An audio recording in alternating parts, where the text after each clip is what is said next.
호세아 6장 1절 보겠습니다.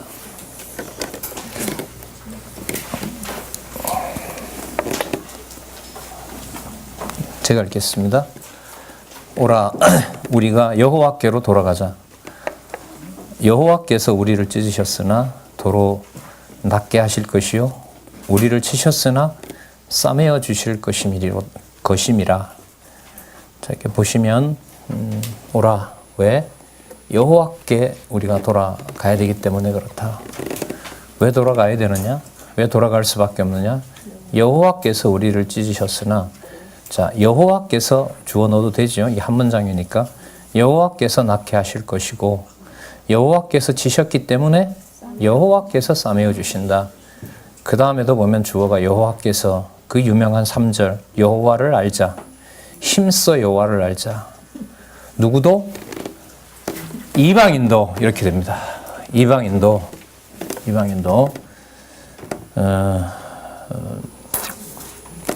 교재는 성경 강론 12권 그 이방인에 대해서 제가 말씀을 드렸으니까 교재 안내를 그렇게 또 해드리도록 하겠습니다.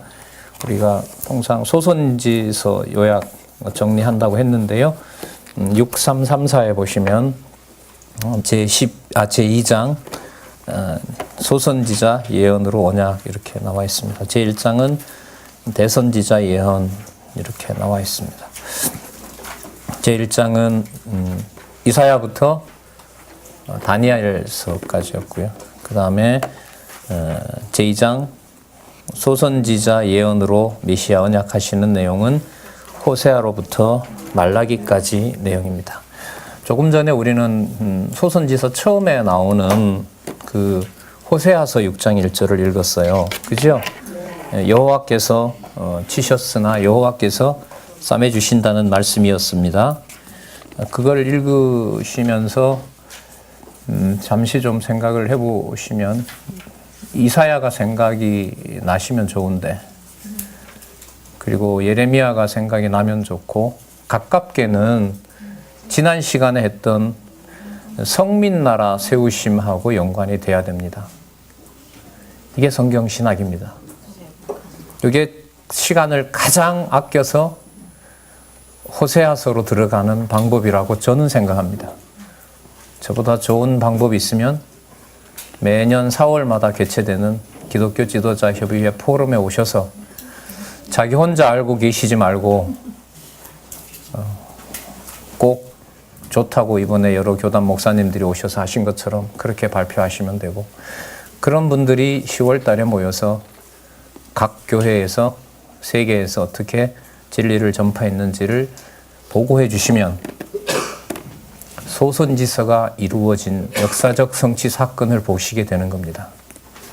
따라서 포럼의 사건이나 또 지난주에 있었던 일본, 우리 기준으로 보면 남방이죠. 서방이라고도 할 수 있겠지만은요.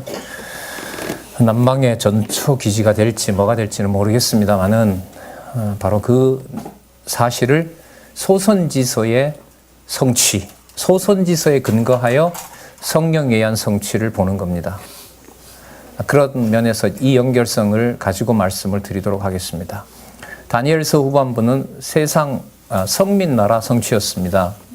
근데 성민나라 성취의 방법을 여호와께서는 성민나라, 모형적 성민나라를 어떻게 하는 거였죠?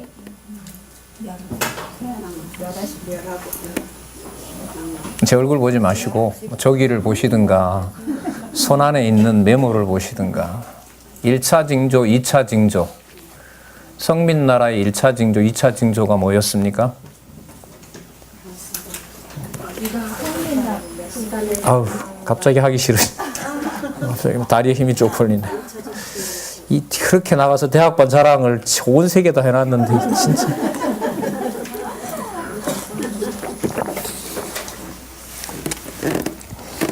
혼란이 오죠?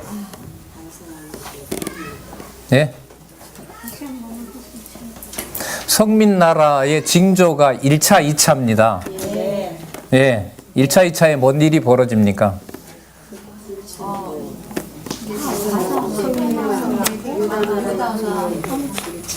유다 나라가 뭐 된다고요?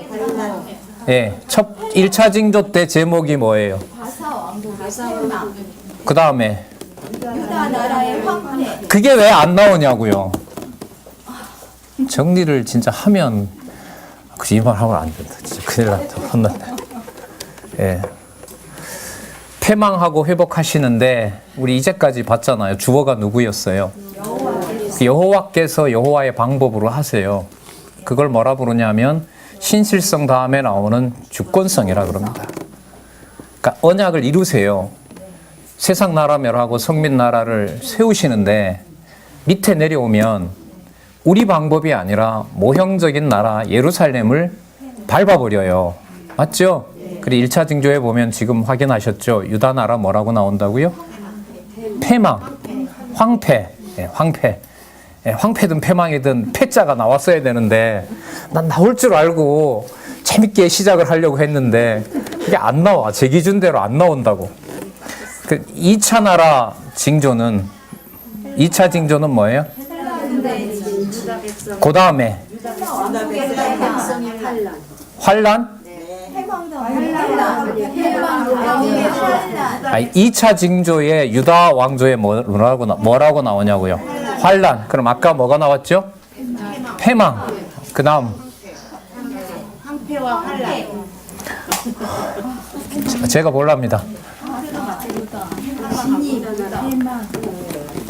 황폐와 환란이죠? 네, 황폐와 환란. 예, 황폐와 환란. 큰 주제는 뭔데? 성민 나라 세우심인데 밑에 내려오니까 뭐가 나온다고요? 성민 나라처럼 보인 유대 나라가 뭐 한다? 황폐하고 환란을 처하게 한다. 그게 언약대로 이루어 가시지만 누구 방법대로 하시는 것이다? 여호와 방법대로 하는 것이다. 그게 그 구조에 나타나 있는 거죠. 구조에. 저렇게 귀퉁이가 다 달아가지고 동글동글한데 참 왜 가지고 다니시는지 아이고 진짜 네. 아무래도 이거 다시 이사야부터 와야 될 것 같네요. 나는 마태복음으로 가나 어쩌나 지금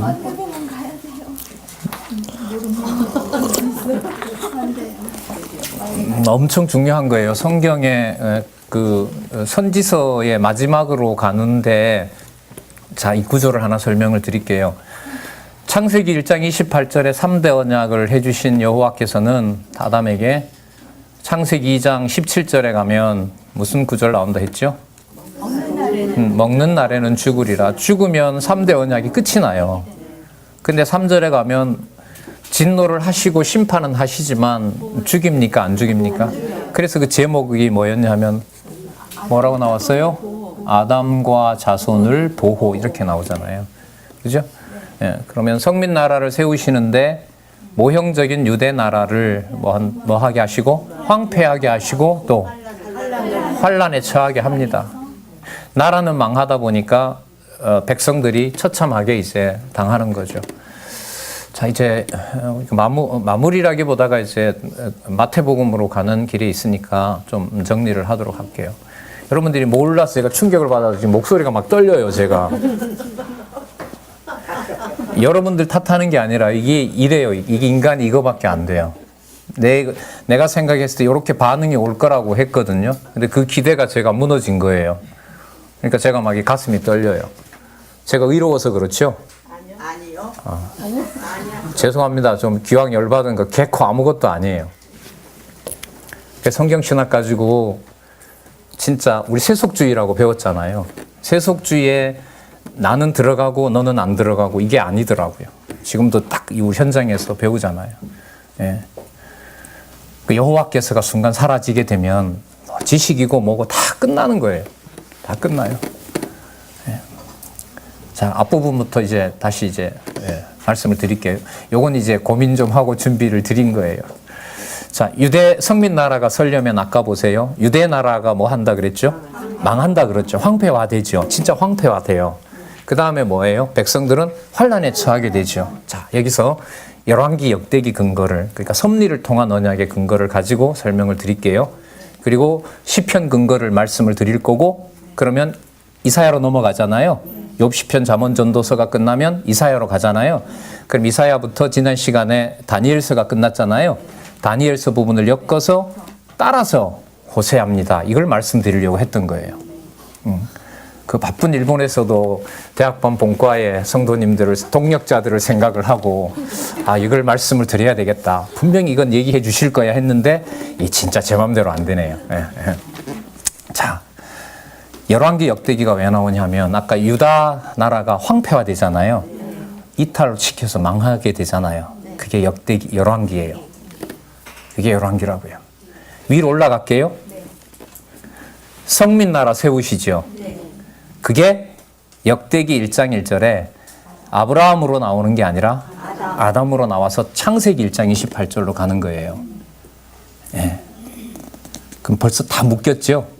예. 창세기 12장부터 열왕기까지 내용에서 끝났던 이탈 왕조 멸망이 그 눈으로 보면 그래요. 그러니까 멸망시킨 바벨론, 아수르와 바벨론은 무슨 역할을 하는 거냐 하면 땅도 개방을 시켜놓고 성전도 개방시켜 놓은 거예요. 좋은 의미로 개방이고 나쁘게 보면 황폐화시켜 놓은 거예요.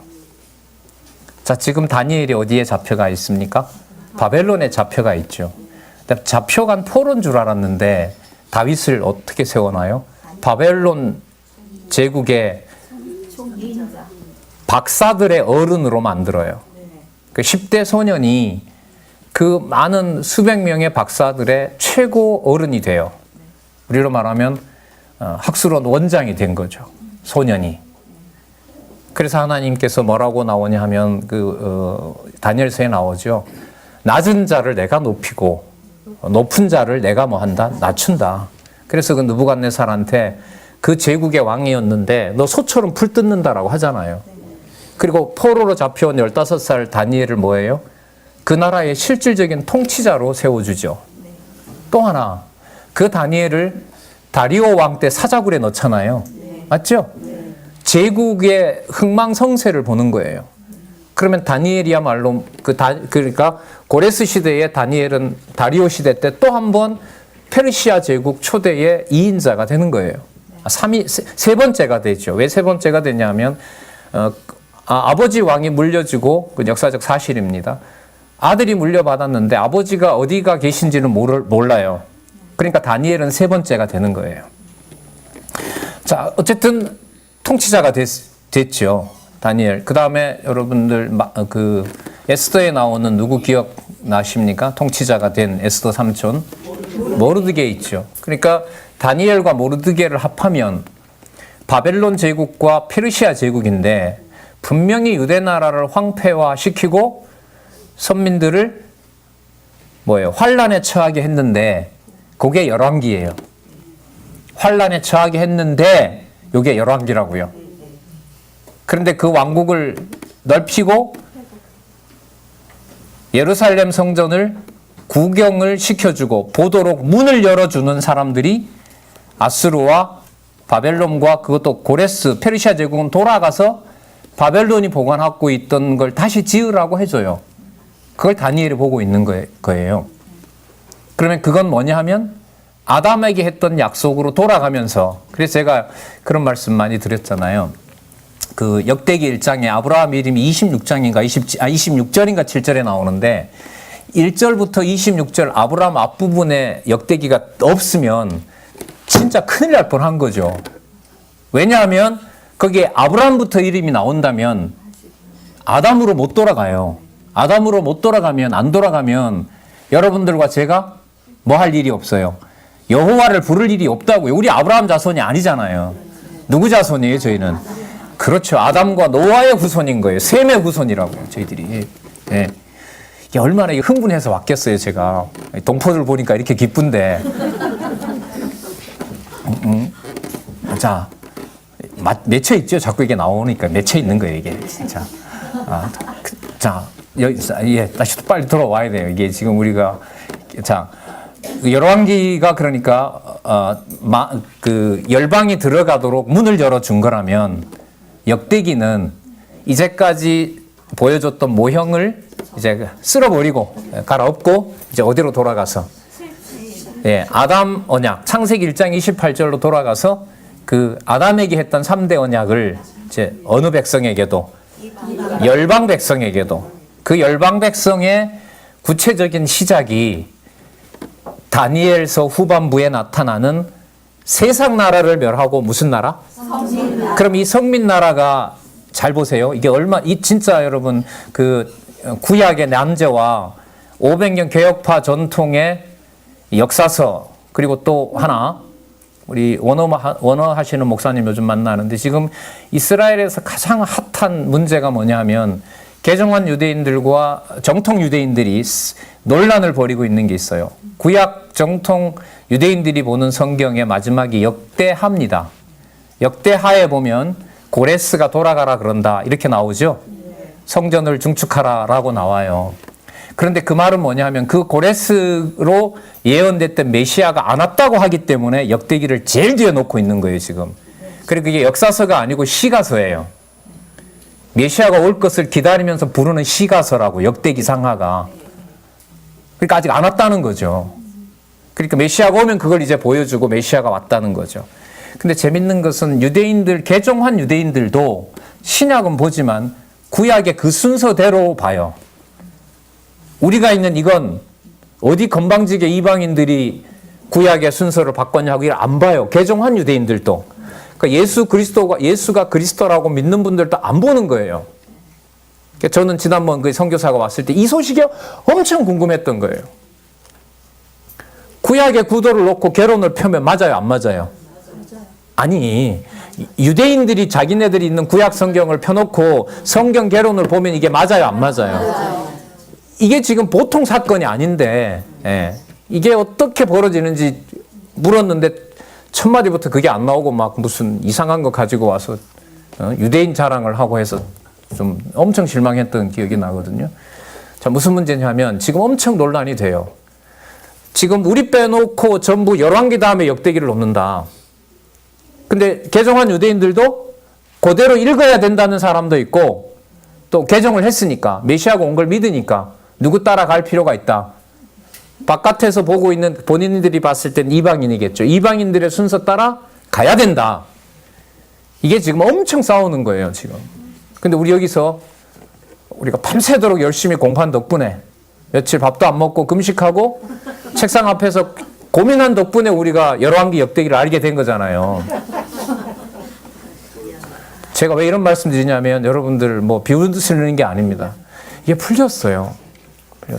오늘 우리 교회 가니까 유학하다가 이제 잠시 그 방학이라고 왔어요. 그래서 제가 우리 장로님 미안한데 제가 생각하기에는 미국이라는 나라가 좋은지 몰라도 정보나 지식이 다 끝난 것 같은데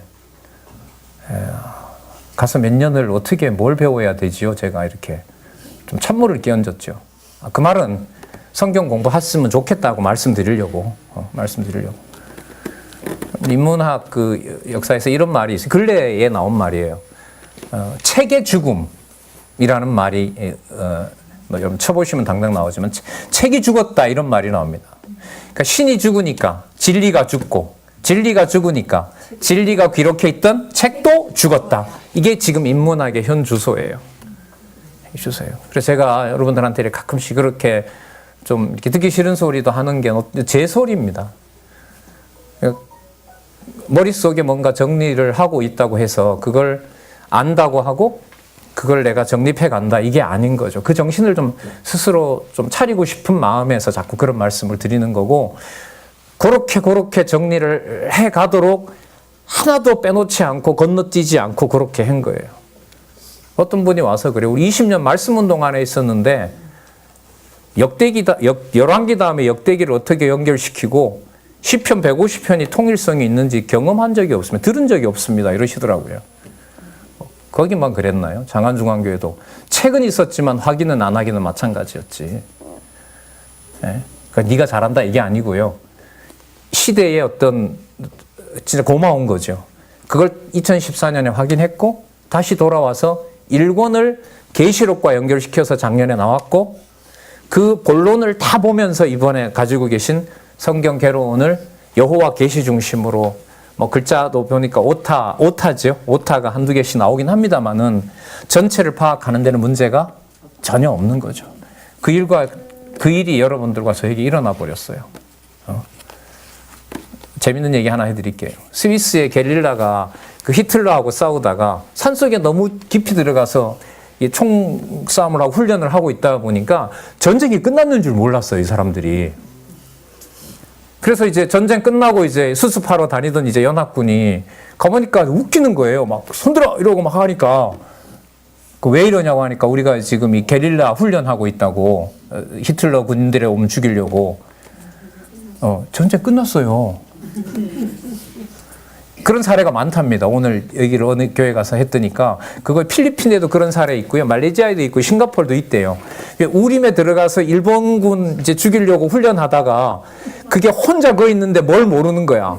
히로시마와 나가사키에 원자폭탄이 떨어진 걸 모르는 거죠. 무슨 말씀인지 아시겠죠? 끝나도 너무 큰 게 끝나버렸어요. 우리는 그 사건을 지금 여러분 소선지서와 지금 오늘 연결을 시키는 겁니다. 자, 열왕기 내용이 모형적 언약을 끝내는 것이라면 이방을 들어서 역대기는 뭐냐 하면 아담으로 가서 아수르, 자, 더 멀리 가면 애굽부터입니다. 애굽, 아수르, 그 다음에 바벨론, 그 다음 페르시아, 헬라, 로마가 모형적 언약을 끝장내오는 제국들이에요. 그걸 황폐화시키는 데 초점을 맞추면 그게 열왕기예요. 그런데 아담부터 이루어진 언약을 택한 백성을 이방에까지 열어주고 당신들도 와서 이제부터 예루살렘에 와서 예루살렘을 보고 누구 이름을 부르라? 여호와를 부르라. 그게 여러분 에스더서 마지막 장 12장에서 성취가 됐잖아요. 죽이려고 했던 120도에 있던 유대인들이 살아나면서 그 유대인에게 죽지 않기 위해서 120도에 있는 이방인들이 누구 이름을? 여호와의 이름을 부르고 싶다 그러고 부르게 하고 할례까지 했다 그래요. 다른 역사서에 보면 나도 유대인 되겠다고. 그러니까 누구 이름 부르고 싶다. 여호와 이름, 그 여호와께서 하시는 거죠. 그때부터 시간이 400년 넘게 지나서 성령이 임했을 때 6월절에 왔던 6월절 지나면 이제 50일째가 그 오순절이니까 세계에 있는 유대인들은 6월절 지내고 오순절까지 참석하고 간단 말이죠. 그 사이 성령께서 임하셔서 예루살렘과 온 유대와 사마리아와 땅끝까지 복음에 이르리라고 했던, 자, 묶을게요. 이사야부터 말라기까지 했던 언약이 사도행전 1장 8절에 이루어지는 거예요. 여러분, 크기가 크죠? 우리 크기가. 그죠? 한 구절을 보되 큰 그림을 그리면서 그 구절을 가져오는 거잖아요, 지금. 그래서 그 요절은 아까 호세아 읽었잖아요. 호세아 요절이 되려면 지금 제가 이게 제 얘기가 아니라 우리 강론집을 제가 읽고 요약을 해드리는 거니까 그 호세아서 요절이 맞다면 지금까지 했던 창세기에서부터 열왕기, 그 다음에 역대기서부터 에스더, 자, 그 다음에 시가서가 빠졌죠. 시가서를 연결을 시켜드릴게요. 자, 모세 시대 때 보통 그 욥기가 기록됐다고 합니다. 여러분, 모세가 누구죠? 이스라엘 백성을 어디에서부터? 애굽에서부터, 그러니까 아수르로부터, 바로로부터, 아니 바벨론으로부터, 페르시아 제국으로부터, 헬라 제국으로부터, 로마 제국으로부터 똑같아요. 에집트로부터 똑같이 붙는 거예요, 이게. 그러면서 그 사건에 능력 많으신 분이 누구냐 하면 바로 전능자다라는 사실을 욥을 통해서 하나님께서 계시해 주신 사건이 바로 욥기예요. 그러니까 전능하신 하나님, 여호와의 언약대로 이루시는 여호와의 무슨 성? 전능성이 거기 들어가 있는 거죠. 어느 정도로요? 의롭고 순진하여 정직한 욥을 누구에게 맡겨요? 사단에게 맡겨요. 사단에게 맡겨요. 에덴 동산 그냥 두면 돼요. 근데 왜 건드세요? 근데 약속한 바가 있잖아요. 먹는 날에 죽어야 되니까. 죽으면 언약은 어디 가요? 3절에 가면 보존은 하는데 니들이 손 못 댄다. 내가 한다. 잉태는 하지만 내가 못 낳게 하면 못 낳는다. 그러니까 자손 언약은 허락은 하지만 누구 맘대로 안 돼요? 인간 맘대로 안 돼요. 아들 둘 낳았어요. 여러분, 어느 엄마가 형이 동생 때려 죽이라고 낳습니까? 무슨 방법이 아니에요? 우리 방법이 아니에요. 그러니까 이 성경신학 들으면서 뭐 젊어서 그게 듣기 싫어서도 그렇고 하기 싫어서도 그랬겠지만 말씀 듣고 나누자고 하면 저는 막 온몸에 막 대학 다닐 때 그런 훈련을 워낙 받다 보니까 읽어놓고 묵상하고 나누고 그리고 생활에 어떻게 적용하는지 자기가 봐오고 와서 하자고. 그래서 뭐 큐티뿐만 아니라 그 모든 게 그렇게 했어요. 참 재미있는 일이 그때 우리에게 예루살렘은 대학 다닐 때 요즘 문제가 되는 시옷으로 시작하는 저교였어요. 그때 옥으로 시작하는 목사님 거기 계셨죠. 그래서 전 지방에 있었는데 방학 때 그 훈련 받으러 여기 가는데 저는 이제 사경회 간다고 못 오고 애들은 보통 이제 다 거기로 갔었어요. 제자호 훈련 받으려고. 어떤 훈련 받아요? 현장에서 수백 구절을 그 상황에 맞게끔 그 사람에게 어떻게 적용하는지를 훈련을 받는 거죠. 금욕 훈련도 하면서 별의한 훈련이 다 있어요. 예. 남자 학생이 여학생에게 부담될 때 어떤 말을 써야 되는지 이런 훈련까지 싹 상세하게 다 합니다. 그런데 이제 여호와께서 큰 그림을 그리고 있는데 몇 장 몇 절을 떼서 같이 나눠보자라고 하는 말을 여기서 또 듣게 되니까 여러 목사님들하고 많이 다퉜죠. 많이 다퉜습니다. 그런데 여러분 우리가 보는 지금 성경신학에서 여러분 보시겠고 또한 이 강론집에서 보지만 어떤 한 구절을 무시하지 않아요. 그럼 요절이라는 말은 여러분 한 절이지만 뭐가 다 담겨요? 호세아가 다 담기는 거예요. 이게 이제 앞으로 남아있는 우리 과제죠. 아, 요절이 그렇더라. 이것 가지고는 안 되잖아. 아, 해보니까 호세아가 12장까지는 힘드니까 당신이 좀 먼저 정리했으니까 좀 안내를 해라. 1장에 뭐가 나오고 2장에 뭐가 나오고 3장에 뭐가 나오고 그렇게 해서 12장까지 가니까 요절이 6장 1절 이게 맞다. 응? 당신은 그런 게 은사니까 좀 해야 되는 거 아니냐. 그래서 뭐 저는 저대로 이렇게 하고요. 또 뭐 상황 되시는 분은 하고 또 일주일 내내 바쁜데 언제 또 해요. 또 하나님께 주신 상황이. 그럼 또 거기에 반에 들어가서 하고. 자, 다시 돌아올게요. 시가서로 갑니다. 자, 열왕기 역대기에서 시가서로 보셔야 돼요. 그러니까 열왕기 역대기 갈 때는 이미 그 욥 자신이 여러분 유대인이에요, 아니에요? 아니에요. 거기 이유가 있는 거예요. 그 에돔 족속이거든요.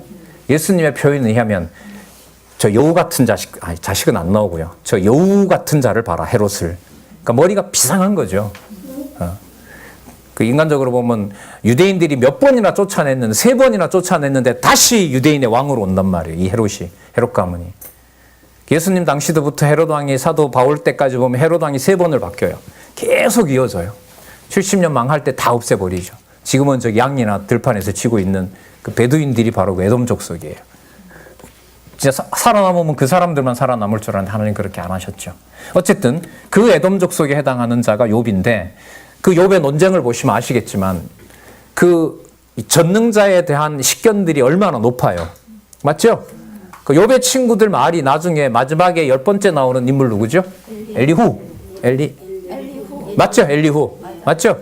엘리후가 얘기하는 거 보면요. 한 구절인가 두 구절 빼놓고 욥이 했던 말 똑같아요. 그러므로 너가 하면, 회개하면 돌아올 것이다. 그 구절만 빼면 나머지는 다 똑같아요. 그래, 네 말대로 맞다. 여호와 전능자고 창조주고 전지전능하고 똑같습니다. 6장인가 7장 될 거예요. 엘리후의 변증이.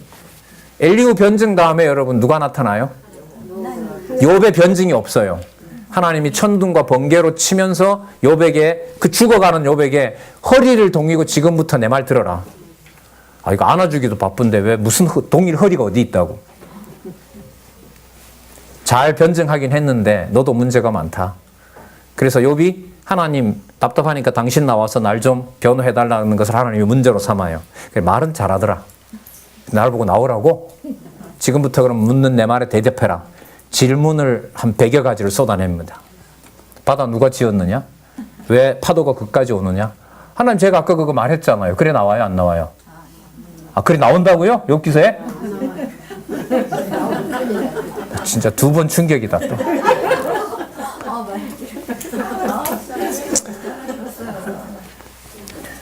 말 못하죠. 한마디도 대꾸도 안 해요.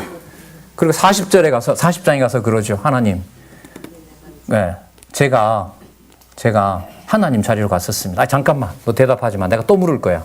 그래, 왜? 네가 다 하지 임마. 네 아까 말 잘하더라. 네가 낮추고 땅 끝까지 다 밟아버리지. 네가 하나님 해라 임마. 이렇게 나와요. 40장에 가면. 그 전능성을 가지고 뭐 하시기 시작하느냐? 언약하시고 성취하시는 신실성으로 넘어가요. 여러분, 그래서요, 욥기에 나타난 전능성이 바탕이 되어 있기 때문에, 자, 역사서에 가서 맞춰보면 이렇게 돼요. 다윗이 왕이 아니라 다윗에게 언약한 대로 이루어는 주지만 다윗에게 세 차례 시련을 주는 거예요. 앞으로 글쎄 저는 확인을 그래 했습니다. 다윗의 세 차례 시련을 읽으려면 처음 볼 때는 일단 욥기서까지 가야 되지만 욥기서를 읽으신 다음에는 그래서 누구에게? 다윗에게 기름 붓고 몇 차례나? 세 차례나 그렇게 혹독한 훈련을 하는 거구나. 그리고 나중에 다윗 왕조를 보호할 때도 어떤 방법을 써요? 예, 비극과 타락과 비극과 전쟁과 반역과 이렇게 쓰는 거구나. 그리고 사무엘하 마칠 때도 또 한 번 하나님이 사단을 격동시켜서 인구조사하게 하는 거구나. 그러니까 하나님 끝까지 뭘 놓지 않게 해요. 누구 이름을 부르도록 해주세요. 그게 여호와께서 부르시는 거죠. 그러니까 막판에 만약에 저희들의 삶에서도 무슨 일에 여호와가 이렇냐라고 하는 것도요, 그게 표면적인 거지. 그 사람 영혼에 여호와가 어떤 식으로 그 이해가 되고 깨닫는지 우리가 몰라요. 근데 성경 신학에서 이걸 공부하면서 바깥에 난 현상을 가지고 어떤 교회나 성도, 이때 성도는 부부교회라든지 가정, 두세 사람이니까요. 보통 가정이라고 한다면 거기에서부터 우리가 너무 경솔했던 거죠. 가정교회 바탕이 안 돼 있으니까 바깥에 나오면 뭐 다 줄줄 새는 거죠. 거기서 새기 때문에. 자, 그러면 다윗에게 그렇게 하면서 그 시편의 특징이 있잖아요. 1편, 2편 읽고 3편에서부터 89편 빼고 90편을 읽으면 2편이 정확하게 성취됩니다. 한번 해보세요, 가서. 언약 성취하시는 신실하신 여호와를 아는데 전혀 문제가 없어요. 그러면 3편에서부터 많은 89편 한 80%는 왜 들어갈까요? 여호와께서를 놀려는 거예요. 여호와께서. 대적에게 맡기죠? 맞죠? 그 다음 두 번째. 어떻게 해요? 두근두근 하시죠, 이제 묻게 되면. 대적에게 맡겨요. 그 다음에 어떻게 해요? 저기 보세요. 저기 안 나오네. 저 나오. 택자의 구원시 나오죠? 예, 뭐로 만들어요? 죄인이라고 만들어요.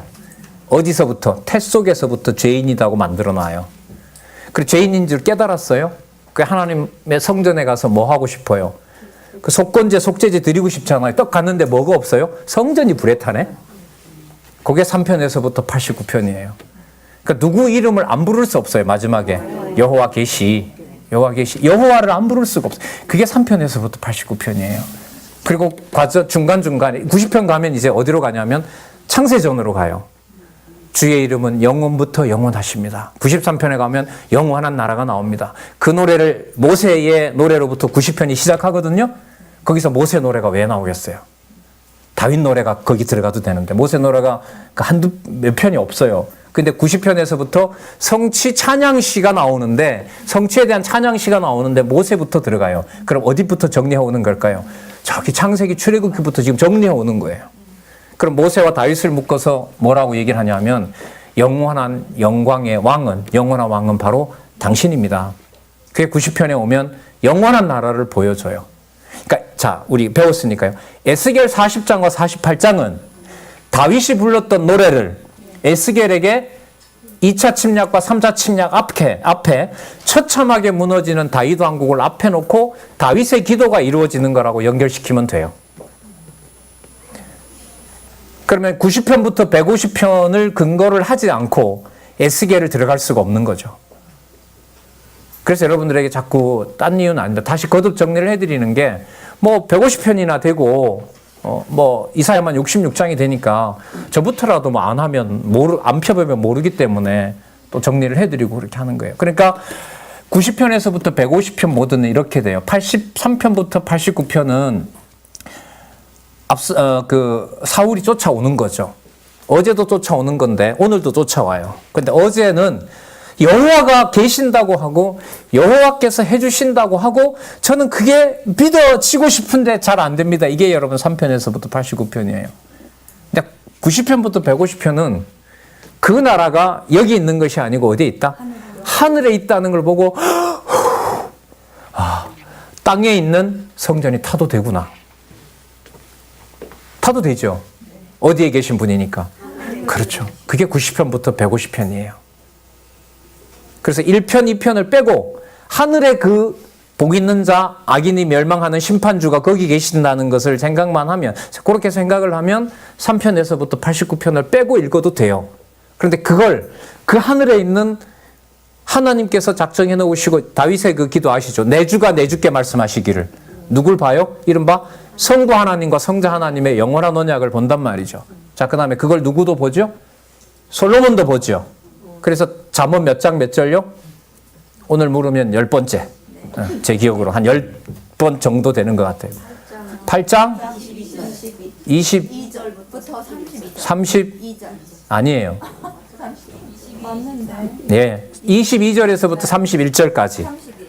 그게 거기에 나올 내용이 아니에요. 그야말로 그건 빼고 읽어도 지혜로 뭐하고 명철로 뭐하고 지식으로 뭐하고 연결이 전혀 지장이 없어요. 그게 왜 갑자기 나오느냐. 아버지에게 내 주가 내 주께 보여줬던 것처럼 솔로몬에게도 온갖 짓을 다 한 솔로몬에게도 예수님이 말씀하시죠. 솔로몬이 영광이 들풀에 꽃 하나보다 못하다. 왜요? 그리스도와 더불어 그 꽃을 관리하는 지배자고 마지막 아담으로 그리스도와 함께 있는 것이 솔로몬 궁에 1000명의 첩중의 하나로 사는 것보다 훨씬 더 행복하다는 거예요. 따라서 내가 누구다? 메시아다. 이거 얘기하시는 거란 말이죠. 그게 어느 날 갑자기 예수님이 만들어낸 것이 아니고, 자, 다시요. 시편에서는 90편에서부터 150편에 어디에 속한 나라? 하늘에 속한 나라. 잠언으로 넘어가요. 자, 구체적으로 좀 얘기를 드렸죠. 여호와께서 그러면 주권성이니까요. 당신의 방법대로 신실성을 이루어 가시니까. 시편이 신실성이죠? 하나님께서 언약하신 대로 이루어 가시죠? 누구 방법대로 하세요? 여호와의 방법대로 하세요. 그걸 주권성이라 그럽니다. 그런데 솔로몬에게 하늘에 속한 나라라는 걸 알려줘요. 여러분, 그래서 제가 이 접속사를 쓰는 게 이게 공부한 티를 내는 겁니다. 티를 안 내려면 몇 가지 던져 놓으면 돼요. 제가 열심히 했거든요. 사실 열심히 하셨어요. 그래요. 너무 긴장하신 것 같아서 좀 실없는 소리를 했어요.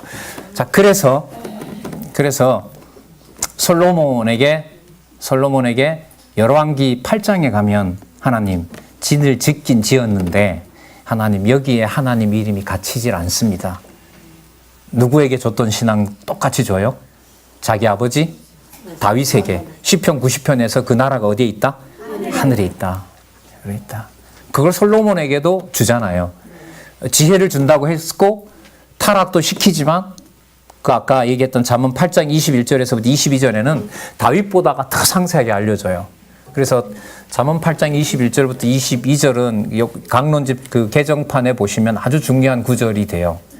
그거는 제가 볼 때 거의 여러 번 보시고, 글쎄요, 뭐 암기라기보다가 딱 보시면 돼. 그게 무슨 구조냐 하면 창조해서부터 심판까지 가는 구조예요. 그 순서가. 그러니까 하나님께서 계시해 줄 때 그 솔로몬에게도 그 사도행전에 보면 베드로의 설교도 그렇고요, 사무엘의 설교도 그렇고요, 스데반의 설교도 그렇고 어디서부터 와요? 창세기부터 그때까지 요약하는 거예요. 그럼 이게 큰 그림이죠. 예수님께서 요약의 대가 아닙니까? 너희들이 성경에서 영생을 얻는 주 나를 상고하거니와 그 성경이 내게 대하여 증가하는 것이더라. 모세율법과 선지자의 글과 시편에서 나를 가리켜 기록한 것이 이것이라. 그래서 여러분, 제가 그런 방식을 딱 이해가 되니까 제가 어느 날 갑자기 여기 와서 그 개론책 앞부분에 요절을 부각시키기 시작했거든요. 여러분에게 전달하기 시작했어요. 처음에서는 안 그랬어요. 특히 공부를 하는 과정에 예수님의 요약, 창세기 요절, 이게 딱 연결이 되는 거예요. 그러니까 뭐가 안 보이면 요절이 중요하지 않아요? 전체가 아니면 찾을 수도 없고. 그래서 여러분, 우리 요약은요, 앞부분에 뭘 배웠다 이게 아니라 큰 그림에서 큰 그림을 이어주는 동그라미. 그래서 우리 언약과 성취 섭리도에 동그라미가 10개 있잖아요. 저 10개가 있다는 말은, 그러니까 질문을 저게 동그라미가 몇 개가 있어요? 라고 했을 때 여러분들이 1개예요 라는 답도 나오고 10개라는 대답이 동시에 나와야 돼요. 이 반에서. 적어도 이 세계적으로 유명한 대학반 본과에서 왜냐하면 10개가 다 연결이 되기 때문에 나중에는 누구 계시로? 여호와 계시로 하나로 묶여. 여러분, 우리 머릿속에 이게 일어나고 있어요, 지금 다.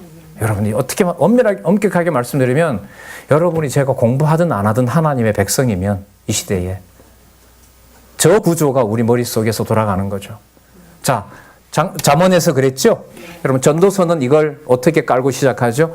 지상에서는 헛되고 어디로 올려놓아요? 영원한 행사의 영원성이에요. 그래서 이제는 뭐 해도 돼요? 자, 시편으로 가서 볼게요. 성전 무너져도 돼요, 모형은. 뭐 해도 돼요? 자식이 환난 당해도 돼요. 몰래게 타도 돼요. 어차피 뭐 망할 거. 자기 입속으로 들어가도 돼요. 그런데 여러분, 우리 지난번에 배웠던 이사야로 이제 넘어갑니다. 이사야로 넘어갑니다. 그걸 우리가 자비성이라고는 못합니다. 그래서 시편의 순서는요, 자비성을 먼저 꺼내면 논리적으로 상당히 어려워집니다. 전능하신 여호와께서 언약대로 이루시는데 자신의 방법대로 하시고 땅에 있는 걸 끝장을 내시는데 그게 뭐예요? 망가진 술람미도 머리부터 발끝까지. 자, 술람미 몸을 찬양하는 게 두 부분 나온다고 했죠. 4장에 나오고 7장에 나오고. 근데 5장에 무슨 사건 나온다 그랬어요? 신랑 찾으러 나갔다가 온몸이 성폭행 당해요. 몸이 다 진짜 뭐가 돼버려요. 예, 그래서 그런데도 여자가 당당하게 오라 그러죠. 찾아내라 그래요. 야, 너 무슨 그걸로 네 몸을 봐라. 그게 신랑이 좋아하겠느냐? 그리고 너 위급할 때 가버린 신랑을 왜 찾느냐? 자, 거기서 여러분 아가서 두 번째 주제 뭐예요? 변치 않는 사랑의 언약. 그렇게 넘어가는 거예요. 이걸 잡고 어디로 가요? 이사야로 가는 거예요. 그럼 이사야로 시작할 때는 이걸 시대로 보시지 말고 오늘 이제 말씀드리려고 했던 게 시대에 얽매이시면 안 된다는 걸 의미 분석으로 오늘 말씀을 드리려고 했던 거예요. 이사야로 딱 들어가면 뭐예요? 그럼 하나님 다 버리면 지상을 쓸어버리면 지상에는 그러면 안 남잖아요. 그럼 지상에 안 남으면 육신의 혈통으로 누가 올 수가 없어요. 메시아가 올 수 없잖아요. 곧 지점에 처녀가 잉태하여 이렇게 나와요. 그럼 처녀로 잉태하여 낳는 것하고요. 이게 아담으로 가고 있는 거잖아요. 이 방향이 지금. 장차 오실 메시아로 가고 있는 거잖아요.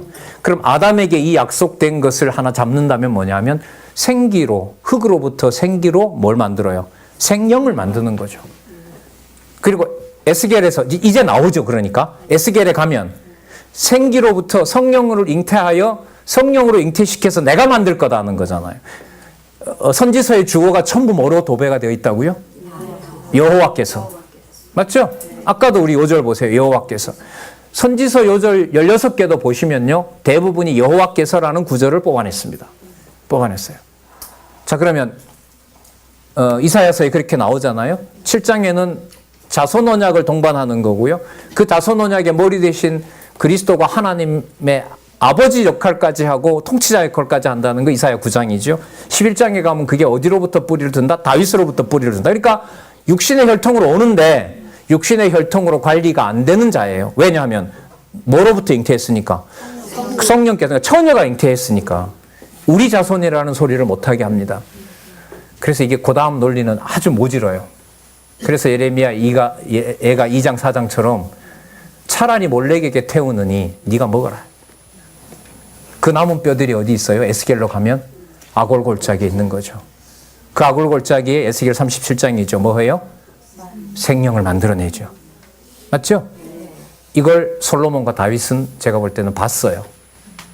이 나라가 어떻게 망할지를 여호와께서 보여주신 거라고. 뭐 전도서까지 불렀는데 왜 모르겠어요? 망가진 술람미 몸을 봤는데 왜 모르겠어요? 솔로몬이. 히브리서 가면 다 믿음의 선진이라고 하잖아요. 그러니까 모형 언약이 반드시 망해서 누구 이름을 아예 찾을 수 없게 한 상태에서 여호와 이름이 어디에도 없어요. 계시록 마지막이 그런 상황까지 가요. 천년왕국에 악이 없는 상태에서 1000년 동안 진짜 자기 깨끗한 백성들이 났는데 그 나은 백성을 다시 누구에게 맡긴다고요? 사단에게 맡기죠. 사단에게 맡겨 하나님께서 마지막 섭리를 악을 끝까지 그렇게 쓰시는 거죠. 자, 에스겔에 가서 그렇게 만들어진 자들을 하나님께서 당신의 나라의 백성과 성전의 기둥으로 삼지요. 그죠? 그게 40장에서부터 48장까지 뭐와 뭐의 회복? 성전과 국토 회복이에요. 그래서 조심하셔야 될 게요. 조심하시고 유의하셔야 될 게 에스겔 이후에 나타나는 다윗 자손이라든지 시온이라든지 예루살렘을 읽으실 때는 무게를 열왕기로 가지 마시고 어디로? 말라기까지로 엮고 누구를 봐야 돼요? 메시아를 보셔야 돼요. 메시아를 보셔야 돼요. 같은 의미가 아니에요. 근데 성경 개론은 성경 본문의 바탕을 두고 위로 올라가기 때문에 그 개념을 그대로 쓸 수 없어요. 새로운 다윗 이런 말은 성경에 안 나오잖아요. 그러나 의미로 보면 거기에 다윗 유다 자손의 보호라고 쓰더라도 그게 모형이 끝난 다음에 누구를 보낼 준비하는, 그렇죠. 그걸 그러니까 이렇게 돼요. 그러면 잘 보세요. 역대기가 들어가 있으니까요. 섭리를 통한 메시아 언약. 맞죠? 섭리를 통한 언약이잖아요. 더 길게 말하면 여호와의 메시아 언약. 좁히면 역대기 1장 1절을 보면 이렇게 되는 거죠. 나머지도 다 마찬가지입니다. 설명을 지금 안 드려서 그렇지. 그 다음에 다윗과 솔로몬이 봤던 하늘나라 맞죠? 그 주가 와야 자기네들이 다스리던 것하고는 질이 다른 통치가 제대로 이루어지고 다윗에게 했던 약속이 이루어지는 거예요. 맞죠? 그러면 다윗과 솔로몬이 불렀던 찬양을 통해서 누가 오기를. 그래서 찬양을 통한 언약. 그게 구체적으로 이제 이루는 과정에 선지사 8설명을 급하게 뽑아서 뭘 통한? 이제 구체적으로 예언은 좁혀지는 거예요. 자손이든 땅이든 통치자든. 그래서 고레스 넣고요. 맞죠? 고레스 넣고요. 그 다음에 세상 나라의 왕들이 멸망시키러 온 것이 아니라 멸망도 시키지만 모형도 끝내지만 문을 열어서 누구도 보게 한다? 이방도 보게 한다. 그게 우리에게 주어진 어마어마한 거잖아요. 그래서 뭘 통한 언약? 새로운 실체의 언약을 못 박는다는 의미에서 뭘 통한 언약? 예언을 통한 언약. 그래서 여러분 이제까지는 뭐 섭리를 통한, 찬양을 통한, 예언을 통하였지만 오늘부터는 똑같이 섭리를 통한 언약, 찬양을 통한 언약. 왜? 연결시켰으니까. 잠시지만 연결시켜봤잖아요. 또 예언을 통한 언약. 이렇게. 그럼 소선지서는 뭐냐? 소선지서의 시작은 뭐냐 하면 여러분 이제 기억나실 거예요. 이런 말씀들은. 호세아의 아담 이름 나오죠? 네. 좋게 나와요? 나쁘게 나와요? 범죄한 표본으로 아담을 써요. 역대기 의미하고는 달라요. 역대기는 여러분 제목 보시다시피 우리 개론 여기 보면 다윗 왕조의 존속이라 나오죠. 새로 개정판에 보시면 다윗 왕조 존속이라고 나옵니다. 어쨌든요 연구해 놓은 거니까 따라가겠습니다. 또 확인은 여러분들도 같이 해가시고요. 존속에 보면 아담이라는 이름은 위로 붙이면 어떻게 돼요? 존속을 위한 아담인 거죠. 근데 호세아는 일단은 패망하고 회복시키니까. 근데 공교롭게도 앞부분에 패망할 때 누구를 써요? 아담을 쓰니까. 뭐 할 아담? 망할 아담. 그럼 이건 뭐예요? 진짜 아담이 아닌 거죠. 여러분, 아담이라는 말이 여러분 사람이라는 거예요. 사람. 아담이 고유명사가 아니고 거기 담겨있는 뜻은 아담이에요. 그러니까 아담은 사람이면서도 그 사람 이름이 아담인 거예요. 말 안 돼요? 그렇게 불리는 거예요. 아담은 아담 이름이 아담이고 그 아담이 사람이에요. 어쨌든 마지막 아담으로 오시는 바로 예수 그리스도 그렇게 출발이 돼요. 그러면 소선지서 12권은 뭐냐 하면 북왕조 때, 남왕조 때, 그리고 전제서 회복 시대. 이것도 남쪽 왕가의 회복이라고 이번에 제목이 또 이렇게 더 선명해져요. 성전의 상위 제목을 뭐예요? 남쪽의 회복이라고 봐요. 여러분 그러면 남쪽의 회복이라고 봤을 때 그 남쪽은 어디를 근거를 둬야 될까요? 앞부분에 나타난 모세, 다윗, 솔로몬에게 부르게 했던 시가서 5권. 그들이 기다렸던 거. 무슨 말씀인지 아시겠어요?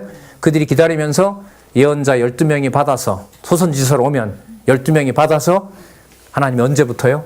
북왕조 멸망할 때부터 말씀하시고. 왜냐하면 좀 있으면 북왕조가 망하기 시작하잖아요. 그죠? 근데 멸망해도 되는 근거가 있어야 되잖아요. 그럴 때 다니엘을 또 가져와요. 왜 다니엘에 뭐라 그랬죠? 세상 나라가 설치는 것이 표면적으로 보면 패망시키지만 무슨 나라 시작이니까. 네, 그걸 물었는데 아까 안 나왔으니까 제가 얼마나 마음에 상처가 컸겠어요. 힘들어요. 제가 진짜 힘들었어요. 아까. 네, 그렇게 중요해요. 그래서 다니엘서를 가지고 호세아에서부터 보는데 호세아를 읽다 보니까 하나님이 뭘 건드려요? 아브라함부터 없애도 되는데 아담부터 끝을 내요. 그리고 아까 고치신다 했잖아요. 그럼 아수르가 와서 패망하고 고칠 때 보면 거기에 호세아에서부터 누가 들어와요? 열방이 들어와요. 그 열방은 누가 노래한 거냐면 다윗이 온 열방이 와서 저렇게 큰 소리로 나를 죽일 듯이 달려들지만 저것들 나중에 다 와서 시온에 와서 무릎 꿇습니다. 이걸 이미 다윗이 얘기한 거예요. 그럼 여러분 호세아 얘기하면서 다윗이 안 나오면 안 되겠죠. 모르면 못하겠지만 오늘 계속 그 연결을 시키는 거니까.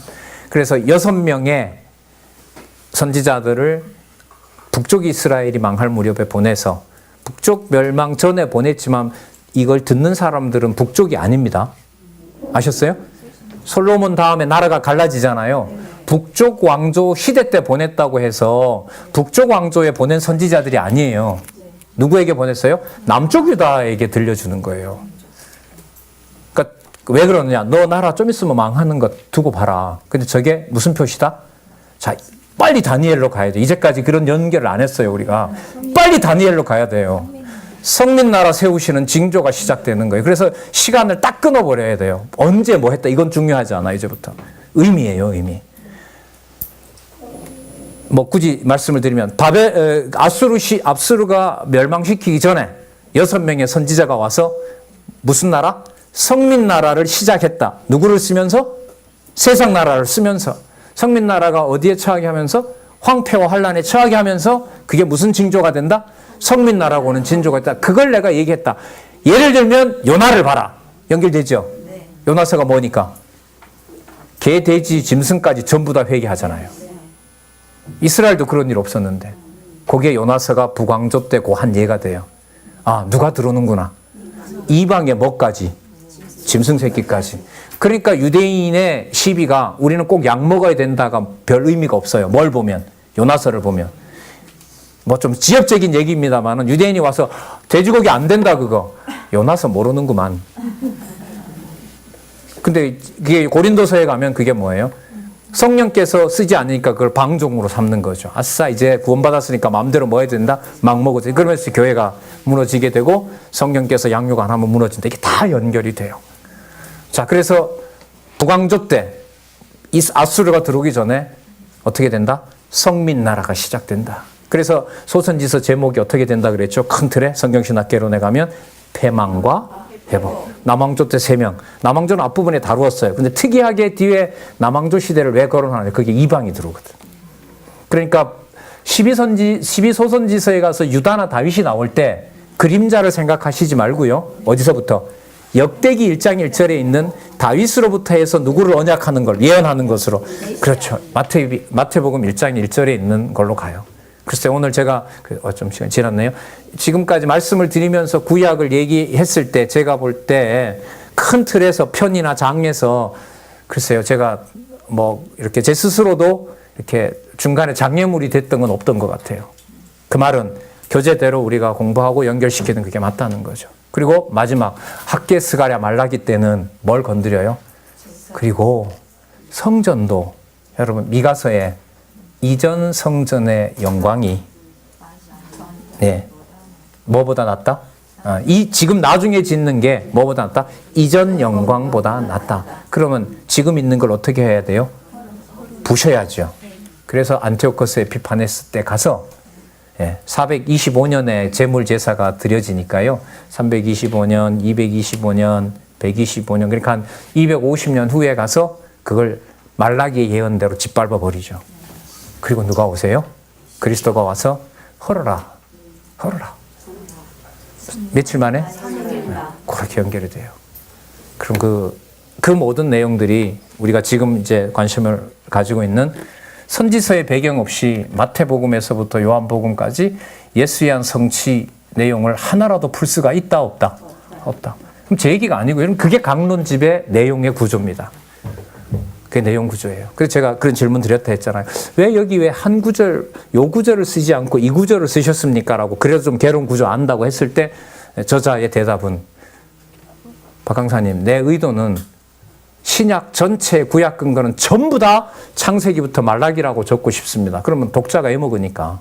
그 말은 관련된 걸 적지만은 그 부분이 아니라 뭐 속에서? 전체 속에서 그 부분입니다. 그게 여러분 대표적인 예가 바로 요절입니다. 요절입니다. 예. 예, 그래서 호세아에 뭐가 나오는 것보다가 뭐냐 이거보다가는 오늘 이 시간에는 우리 성경 개론 구조 있잖아요. 성경 본문에 기초를 둔다. 자, 그다음에 내용이 아니라 의미다. 세 번째, 연결고리다. 논리적 연결이다. 그리고 평면으로 무조건 흘리는 것이 아니라 위로 올라간다. 구조적 틀이다. 그리고 본래 계시 목적인 누구 계시? 여호와 계시로 간다. 그 2005년도판에 있었던 3차 개정판을 확정하면서 그걸 의식하고 여러분들에게 다 받으신 바로 성경개론 4차 개정판에서 뭐 진짜 이 시대에 감당할 수 없는 솔로몬이 입에 수천 편 버리잖아요. 식물도감, 동물도감 뭐 다 써요. 식물도감, 동물도감, 어류도감 뭐 1000개, 1000몇 개 쓰고 잠언을 몇천 개 쓰고 싹 버린 것처럼 글쎄요. 이제는 모든 지식의 바울의 얘기대로 우리 개론 제일 뒤에 보면 그 구절 있죠. 저자를 통해서 들으셨잖아요. 모든 것을 뭐 아래? 예, 그렇죠. 예, 그리스도 아래서는 모두 배설물과 찢기어기로 해로 여김이라. 그 역사가 이루어진 시대에 우리 대학반 본과에서 지금까지 공부해오고 계신 우리 선후배, 우리 성경신학 동역자들이 함께 하고 있습니다. 이 시간에 한 시간에 듣는다 그렇게 하지 말고 기왕 지금 구약을 다 그리는 판에 이건 사건이다. 이건 사건이다. 여기만 그럴까요? 아니요. 여러분들 가정교회 그리고 주말마다 주중마다 공부하시는 그 교회, 그 모임 양육교회 또 뭐 어떤 분은 서팀, 어떤 분은 뭐 10개까지 한다고 하셨나요? 그렇게 이제 하시는 겁니다. 사건이에요. 이거 함부로 건들면 안 돼요. 이걸 막으려고 해도 안 되고 미련한 거죠. 그걸 어떻게 막아요? 마지막 보여주고자 하는 최종적인 일이 예루살렘 무너뜨린 것보다 더 큰 일이 벌어졌는데 아슬아슬해요. 그런 면에서 보면 한마디 속에 이제까지 배운 게 다 날아가 버릴 수 있으니까. 네, 오늘은 좀 1시간 꽉 채워서 말씀을 드렸습니다. 기도하겠습니다. 하나님 감사합니다. 진리에 대한 열정을 하나님께서 허락해 주셨습니다. 절대로 관리할 수가 없습니다. 주신 지식을 내 것으로 하나님 한순간도 인도하지 않으면 자기 좋은 소욕대로 씁니다. 하나님 인도해 주시고 주관해 주시옵소서. 예수님의 이름으로 기도드렸습니다. 아멘.